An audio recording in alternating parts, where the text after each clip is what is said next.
নাগমণি।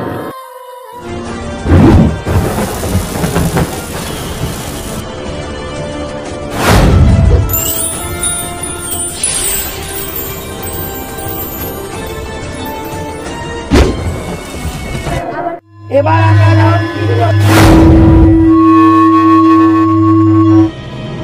ডাইনির পাঠানো এক বেজি শিবানী ও নাগেশকে। খবরদার, তোমরা এদেরকে ছুটে আসবে এইটুকু বাড়িতে। কোনো সমস্যা নেই, আমরা এই বাড়িকে রাজপ্রাসাদ বানিয়ে দেবো।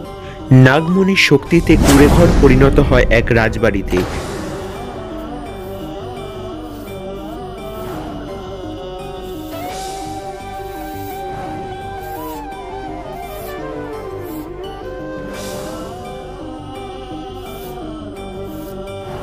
ও গিন্নি, গিন্নি, আর দেখো আমরা কাদেরকে নিয়ে এসেছি, তাড়াতাড়ি আসো। গিন্নি, তাড়াতাড়ি দেখো কাদেরকে নিয়ে এসেছি। কি হয়েছে? এরা কারা? এরকম যাত্রাপালা আমাদের দেখতে কাদেরকে ছোটাই দেখো? গিন্নি, এরা যাত্রাপালার লোক নয়। তাহলে এরা কে? এরকম পোশাক কেন তাদের? এরা কে সেটা তুমি জানলে চমকে যাবে। তাই নাকি? এরা বলো তো কে এটা? এরা হলো আমাদের কুলদেবী মনসার বাহন। তামাশা করছো আমার সাথে? তুমি বলতে চাইছো এরা নাকি সাপ? মস্করা করো না, বলো না এরা কে এটা? এরা হলো ইচ্ছাধারী নাগী। কি বললে? হ্যাঁ, এদেরকে আমি বাঁচিয়েছি, কিন্তু এদের থাকার জায়গা নেই, তাই আমাদের ঘরে তাদেরকে নিয়ে এসেছি।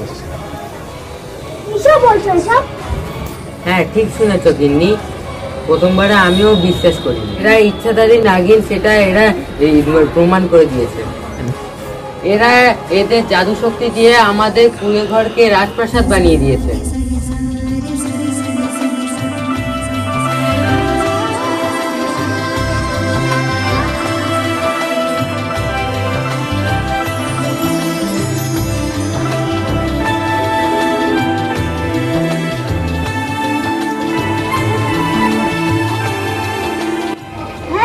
ঠিক তাই, আমি তো নিজে তো বিশ্বাসই করতে পারছি না, এটা নাকি আমাদের বাড়ি। আমাদের বাড়ি? শান্ত হও গিন্নি, শান্ত হও। আমার সবকিছু ভুলে যাচ্ছে, এটা আমি সম্ভব? আপনারা যে ইচ্ছাধারী নাগিন সেটা আমরা সম্পূর্ণ রূপে দেখতে চাই। হ্যাঁ, আমরা আপনাদের আসলে দেখতে চাই। বেশ, তোমাদের আমি কোনো ইচ্ছায় অপূর্ণ রাখবো না।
সবাই মিলে লড়বো ওই ডাইনির বিরুদ্ধে।